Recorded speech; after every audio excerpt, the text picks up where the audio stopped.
So there's that 1 year lag. We projected that your payouts for 2014 would be $937,000. Not just that split between the three cities. And that was a projection we did back in August when we put this budget presentation together in August and September. To give you a little bit of an updated numbers, the 2014 sales that will base your distributions is trending more like the year before. So while we have a forecast of $937,000 to give to the cities during 2014, the reality of it is it was a fairly mild summer. We didn't sell as much electricity as we've sold in years past. And it's been a mild winter thus far, and it's projected that way. A mild winter this earlier, January, February, March, and it's been mild so far early this season. So that $937,000 projection may be a little high. So I don't want to give false hopes here. But you see at the bottom, if the $937,000 is a true projection, that'll be a total of $599,680 that we would transfer to the city of Floresville over the course of 2014. However, if it trends more like it did last year, like it's looking like it's going to be, that number for Floresville slips down just a little bit to about $570,000. Not a significant decrease, but the reality of it is what we're looking at. Now, that could all change if we end up with the last 6 weeks of this year, if we end up with a brutally cold snap and we have a lot of freezing temperatures and a lot of electricity sales over the next 6 weeks, that could trend back up. But it's a good news, bad news. For our customers' sake, I hope that doesn't happen. For the city of Floresville's sake, it's better to sell a little more electricity. So it's kind of a double-edged sword here. But if the forecast holds true, and we do end up transferring just shy of $600,000 to the city of Floresville, that's your 64% share. We pay that out over 12 months, which is about $49,900 a month. If it dips down to about $570, as it looks like it might, then your monthly allotment will be about $47,000. So, any questions about that? And then, as you see, we take whatever number that it comes out to be, 64% of that number to be allowed goes to Floresville, 18% each goes to Public and Stockton. Any questions about that?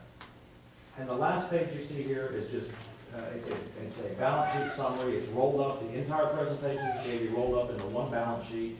It's very high level, very informational. If you'll notice these numbers you see on this balance sheet, you saw earlier in the presentation, and it just puts it in a simplistic summary form here. There's no new information on this last page. One thing I do want to inform the council is per the Phelps financial plan, we do intend to have a bond issuance in 2014. And as you know, our bond issuance comes under the umbrella of the city of Floresville. So we will have Phelps financial staff working with the city of Floresville financial staff to do a bond issuance this year. We've historically done this every 3 years. The last time we issued was in 2011, so 2014 is the year that we're scheduled to do it again. The projection right now is to issue about $11.5 million in bonds. We haven't set that number in stone yet. It could be a little bit less. Like it's a little bit less. And we also have in our financial plan to use some cash for capital outlay, like you asked before about on the oil fields. And if we do that, that'll be less that we have to issue in bonds. But I want to make council aware, because to let you know we plan on starting this fairly quickly after the first of the year, so we'll be coming back to you in January, February, March timeframe to discuss the bond issuance.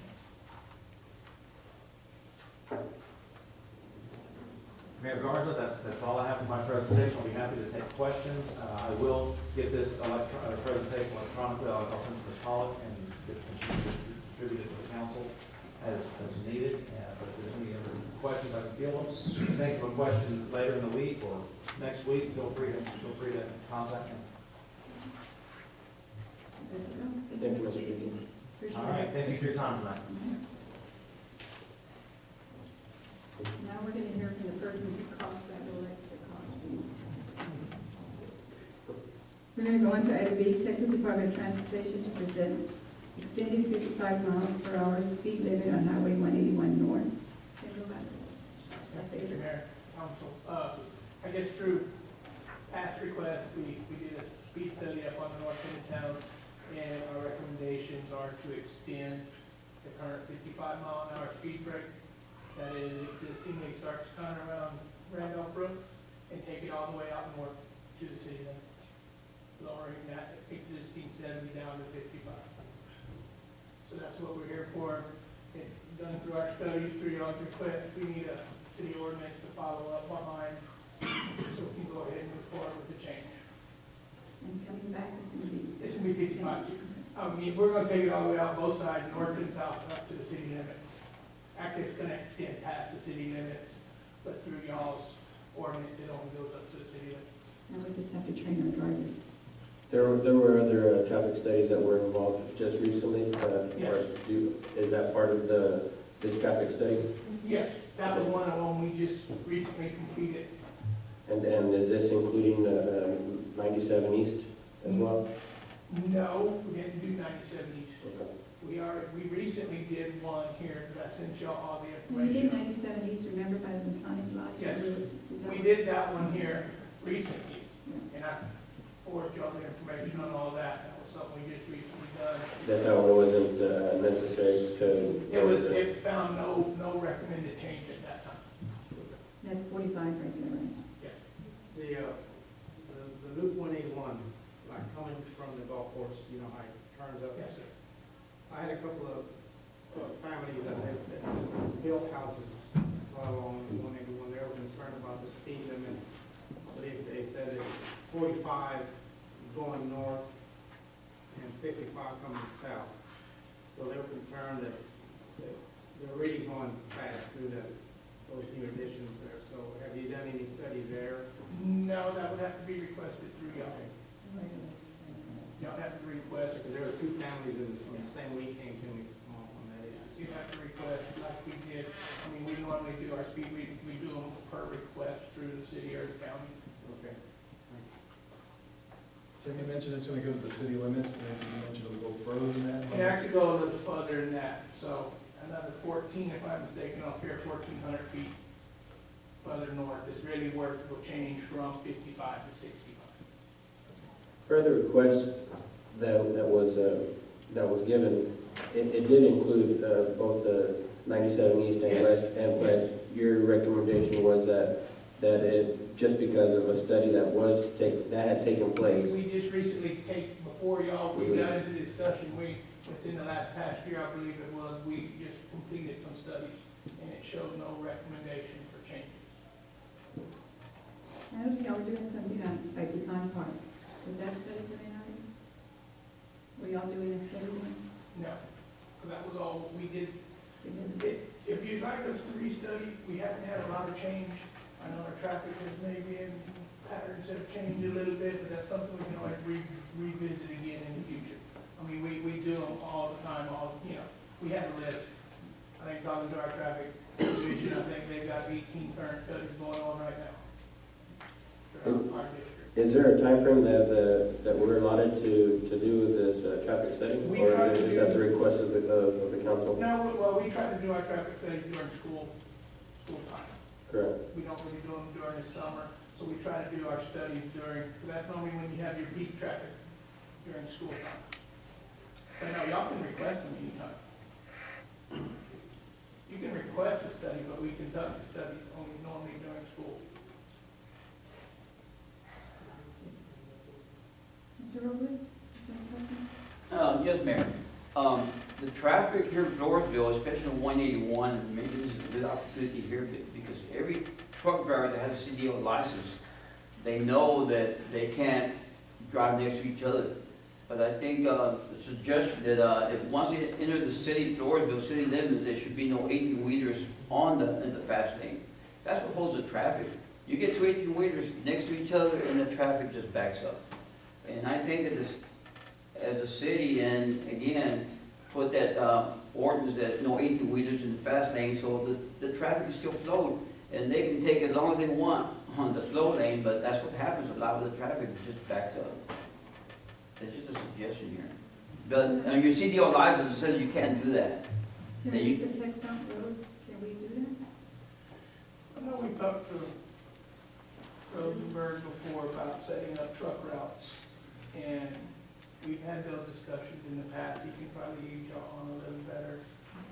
We've had discussions, yes, there are some things y'all can set up, set truck routes and all that, but you gotta also find a route for if you do truck routes, or You're gonna reroute. there are some circumstances you gotta follow.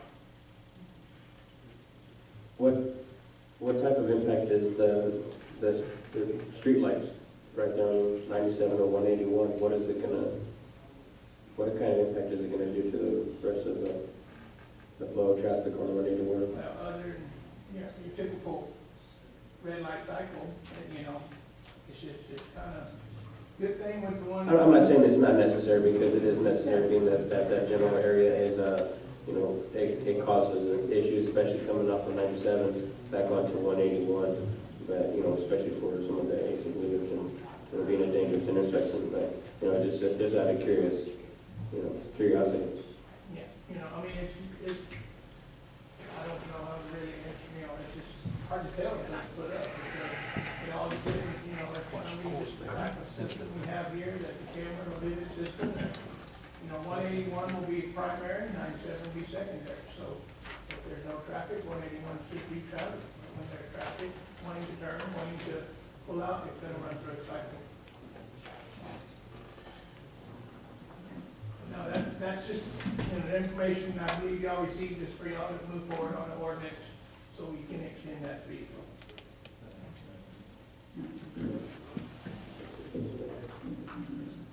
Thank you very much, Mr. Lewis. It's always a pleasure to hear from you on the family of Obi-Wan. Thank you. Thank you, Mr. Miller. Okay, now to new business. The city council may consider, discuss, and/or take actions regarding the appointment of a mayor pro tem. City Charter 3.05, Mayor pro tem. The city council, at its first meeting after election of council members, shall elect one of its numbers mayor pro tem, and he or she shall perform all the duties of the mayor in the absence or disability of the mayor. I'd like to make the motion to appoint Mr. Guerrero as the mayor pro tem. Okay, I have a motion by Councilman Rodriguez, second by Councilman Morones. All in favor? Motion carries. You sure? 4-0-1. And with that, we'll have some cake and tea in the conference room for anyone who would like to stay. Congratulate, welcoming our new councilman, or old one, Ms. Castillo. The meeting is adjourned now at 8:07. Refurbished. I know.